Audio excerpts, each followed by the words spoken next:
Doon tayo ngayon sa Revelation chapter 19, verse 10. Basahin ni Brent dito ngayon and then magbigay si King ng 19 verse 10. kanyang kaisipan dito. And then papunta tayo kay Sir Mako, si Alden. Okay, Revelation 19 verse 10. At ako'y nagpatira pa sa kanyang paanan upang siya'y aking sambahin. Ngunit sinabi niya sa akin, huwag mong gawin yan. Ako'y kapwa mo alipin na kasama mo at ng iyong mga kapatid na mayroong patutuo ni Jesus. Sa Diyos ka sumamba, sapagkat ang patutuo ni Jesus ang espiritu ng propesiya. Ngayon, yun ang dapat na sundan pala. Si Yesu Cristo so, na siya may patotoo. Hindi natin Wala nang sambahin. Hindi natin pwede sambahin. yung espiritu ng Propesiya. propesya. Spirit of prophecy. Ayan, Yan ano. ang ating sundan. So, ngayon, paano natin makikita o paano natin mauunawaan dito ang tinatawag na spirit of prophecy dito sa Bible, no? O sabi niya sa Patotoo yan ni Jesus. ayan. So, ang huling bahagi nga, Brendo, basahin mo nga ulit. Dito. Dito naman magsimula. Huwag mong gawin iyan, ako'y kapwa mo alipin na kasama mo at ng iyong mga kapatid na mayroong patutuo ni Jesus. Sa Diyos ka sumamba, sapagkat ang patutuo ni Jesus ang propesiya, ang espiritu ng propesiya. Ayan. Ang patotoo Ang ni Jesus. patutuo ni Jesus, Ang spirit of prophecy. ang Siguro yung mga sinalita niya. ano sa Tagalog ngayon, Brendo? Ang patutuo ni Jesus. Ang patutuo ni Jesus ang espiritu ng propesiya. Ayan, Ang ano. patotoo. Paano mo patututuhanan? Kung patututuhanan mo ang tungkol kay Jesus, parang nagsasalita ka na ng, parang nasa sayo na yung espiritu ng propesya. No? Maraming instrumento ka. Oo, maaaring ganon. Kaya ikaw din man, maaari kang magpaliwanag ng tungkol sa propesya dahil pinatututuhanan mo si Jesus. Kung ba, ikaw yung witness eh. So, ang espiritu pala ng propesya narito na sa Biblia mismo. Oo, yan. No? Sa pangunawa natin. Sinulat na eh. Sinulat na yan. Sinulat na. Okay. Wari, ganito. Ano ang mga bagay na maisip natin na pagpapatutuo natin sa ating Panginoong Hesus na magsasaad na tayo din ay nagsasalita ng tungkol sa espiritu ng propesya? Paano natin patututuhanan si Jesus Christ? Number one, saliksikin nga yung salita. Yung sa banal na aklat. Oo. At pagka yan pag-aralan natin, maaari natin magbahagi, ipatotoo. Kasi gusto. Ipaliwanag na Oo. ang salita ni Yesu Cristo ang siyang totoo at espiritu ng Propesya. propesya. So, ibig sabihin ni Alden, kahit si Alden, maaari siyang makapagsalita ng tungkol dyan sa espiritu ng propesya. Oo. Oo. Ayan. Kasi lahat naman kaya nga inano ng Panginoon lahat. Diba? In-involve niya lahat. Hindi lang iisa. Walang exception. Oo, lahat ng tinawag niya, may karapatan na patotohanan ang espiritu ng propesiya. Ayan. Na ang Panginoon talaga ang totoo. Wala nang iba. Oo.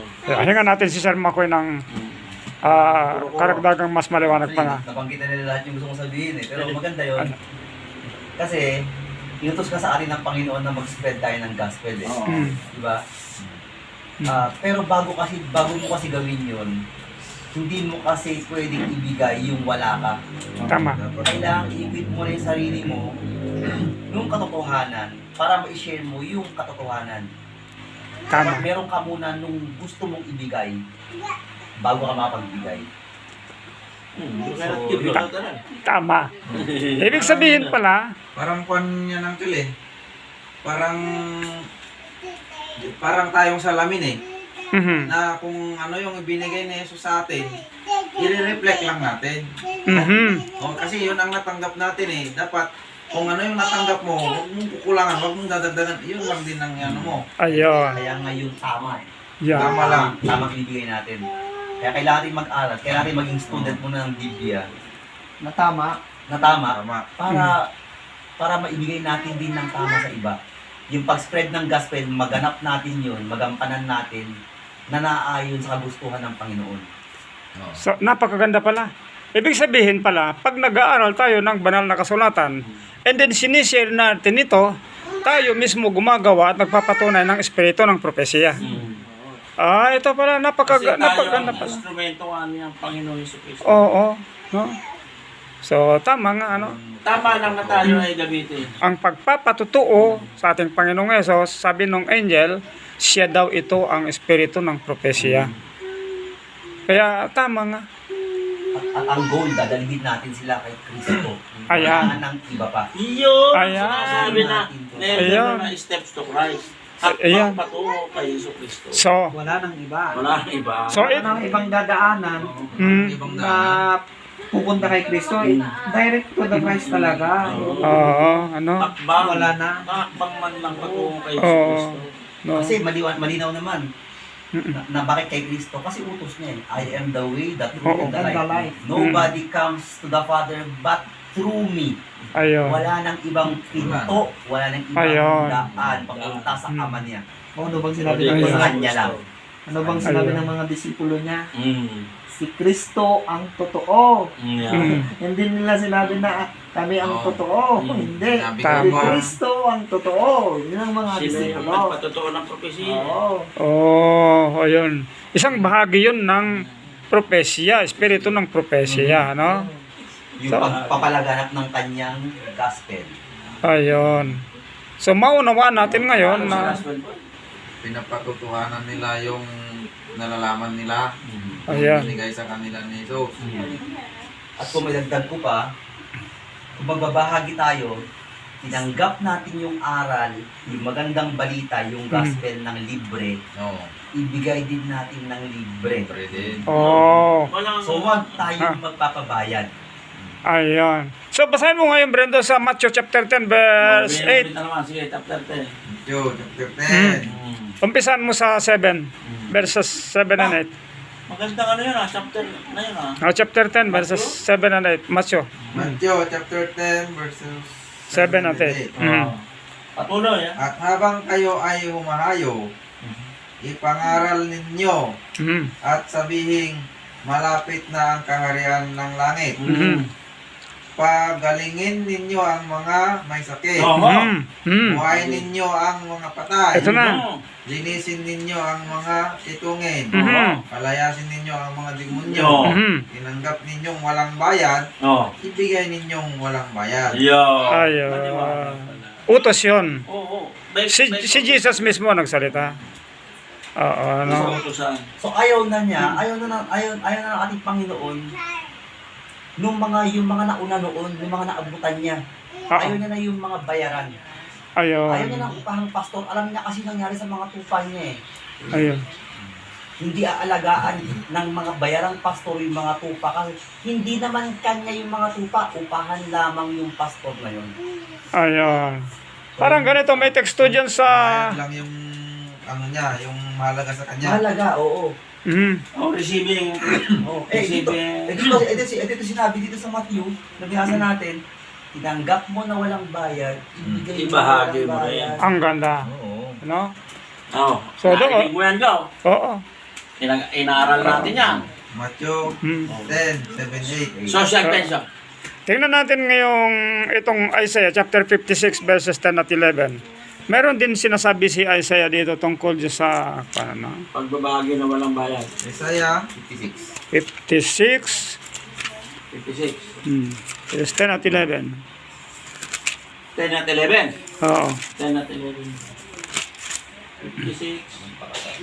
10 at 11. Bastahan dito, sender. 56 verse 10 and 11. Mm. Ganito ang sabi. Mm. 10. Ang kanyang mga bantay ay mga bulag. Mm.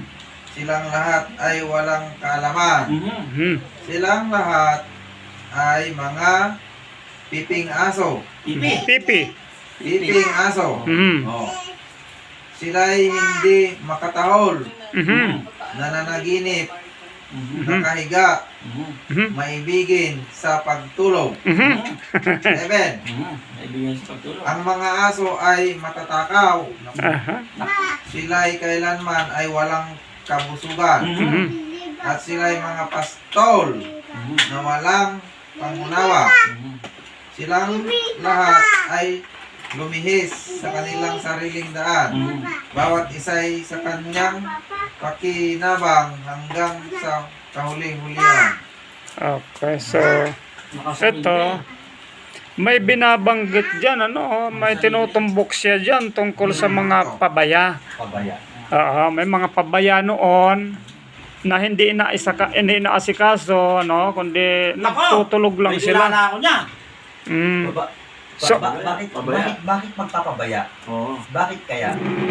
Kasi ibig sabihin, meron siyang dapat ipangaral, pero meron kasi isa pa yung sweldo.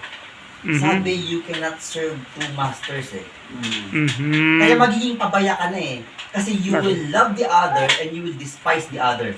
Mhm. Kaya magiging pabaya ka na kung meron kang dalawang konsentrasyon. No. Kaya dapat, ibigay ko ng libre, tinanggap ko ng libre, ibigay mo ng libre, ba't walang bayad, walang involved na pera, wala kang tinatanggap, parang isang master influence sisilbihan mo. So, yun isang ayon sa sinalita ng ating Panginoong Hesus. So, yung mga makikinig sa atin, sana ay huwag silang magkamali sapagkat binabasa lamang natin ito. Pinag-aaralan lamang at wala naman tayong tinutuligsa na sino man. Wala. Gusto lamang natin na maibahagi din sa mga iba na hindi nakakabasa ng ganito upang makadinig lamang sila. At kung ano man ang kanilang mga kaisipan, Vlog niya na. Kaya, may kalayaan din naman silang magsaliksik upang basahin. Total, binigay natin yung mga teksto. Sana naman yung mga makikinig, sana wala sanang sasama ang loob o anuman. Dahil pag-aaral nga ito at nakita naman natin na kailangan sumama ang loob nakabase lamang tayo sa banal na kasulatan. ng mga sinulat ng mga ano natin. O mga propeta at mga apostol. Si Apostol Pablo. At mismo ang sinalita ng Panginoon. Yan, sinalita niya.